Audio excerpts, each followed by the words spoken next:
नमस्कार मित्रों। बहुत समय पहले की बात है। चंदनपुर का राजा बड़ा प्रतापी था।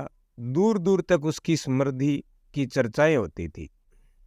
उसके महल में हर एक सुख सुविधा की वस्तु उपलब्ध थी, पर फिर भी अंदर से उसका मन अशांत रहता था। उसने कई ज्योतिषियों और पंडितों से इसका कारण जानना चाहा।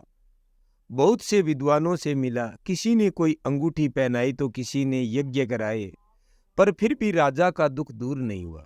उसे शांति नहीं मिली। एक दिन भेष बदलकर राजा अपने राज्य की सैर पर निकला। घूमते घूमते वह एक खेत के निकट से गुजरा। तभी उसकी नजर एक किसान पर पड़ी। किसान ने फटे पुराने वस्त्र धारण कर रखे थे और वह पेड़ की छांव में बैठकर भोजन कर रहा था। किसान के वस्त्र देख राजा के मन में आया कि वह किसान को कुछ स्वर्ण मुद्राएं दे दे ताकि उसके जीवन में कुछ खुशियां आ पाए। राजा किसान के सम्मुख जाकर के बोला, मैं एक राहगीर हूं। मुझे तुम्हारे खेत पर ये 4 स्वर्ण मुद्राएं गिरी मिली। चूंकि यह खेत तुम्हारा है, इसलिए ये मुद्राएं तुम ही रख लो। किसान बोला, नाना सेठ जी, ये मुद्राएं मेरी नहीं है। इसे आप ही रखें या किसी और को दान कर दें। मुझे इसकी कोई आवश्यकता नहीं। किसान की यह प्रतिक्रिया राजा को बड़ी अजीब लगी। वह बोला, धन की आवश्यकता किसी नहीं होती भला। आप लक्ष्मी को ना कैसे कर सकते हैं? सेठ जी, मैं रोज 4 आने कमा लेता हूं और उतने में ही प्रसन्न रहता हूं। किसान बोला, क्या आप सिर्फ 4 आने की कमाई करते हैं और उतने में ही प्रसन्न रहते हैं? वह कैसे संभव है? राजा ने अचरज से पूछा, सेठ जी। किसान बोला, प्रसन्नता इस बात पर निर्भर नहीं करती कि आप कितना कमाते हैं या आपके पास कितना धन है। प्रसन्नता उस धन के प्रयोग पर निर्भर करती है। तो तुम इन 4 आने का क्या क्या कर लेते हो? राजा ने उपहास के लहजे से प्रश्न किया। किसान भी बेकार की बहस में नहीं पड़ना चाहता था।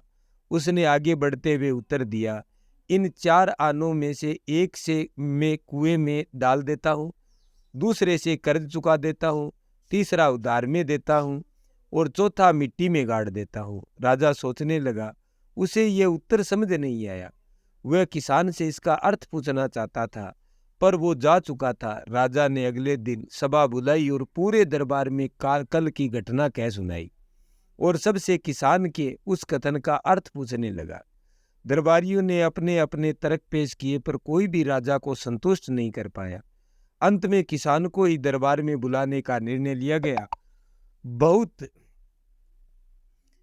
खोजबीन के बाद किसान मिला और उसे कल की सभा में प्रस्तुत होने का निर्देश दिया गया। राजा ने किसान को उस दिन अपने भेष बदलकर भ्रमण करने के बारे में बताया और सम्मानपूर्वक दरबार में बैठाया। मैं तुम्हारे उत्तर से प्रभावित हूँ और तुम्हारे 4 आने का हिसाब जानना चाहता हूँ। बताओ, तुम अपने कमाए 4 आने किस तरह खर्च करते हो जो तुम इतना प्रसन्न और संतुष्ट रह पाते हो? राजा ने प्रश्न किया। किसान बोला, हुजूर, जैसा कि मैंने बताया, मैं 1 आना कुएं में डाल देता हूँ, यानी अपने परिवार के भरण पोषण में लगा देता हूँ। दूसरे से मैं कर्ज चुकाता हूँ, यानी इसे मैं अपने वृद्ध माँ बाप की सेवा में लगा देता हूँ। तीसरा मैं उधार देता हूँ, यानी अपने बच्चों की शिक्षा दीक्षा में लगा देता हूँ। और चौथा मैं मिट्टी में गाड़ देता हूँ, यानी मैं एक पैसे की बचत कर लेता हूँ ताकि समय आने पर मुझे किसी से मांगना ना पड़े और मैं इसे धार्मिक, सामाजिक या अन्य आवश्यक कार्यों में लगा सकूं। राजा को अब किसान की बात समझ आ चुकी थी। राजा की समस्या का समाधान हो चुका था। वह जान चुका था कि यदि उसे प्रसन्न एवं संतुष्ट रहना है तो उसे भी अपने अर्जित किए धन का सही सही उपयोग करना होगा। धन्यवाद।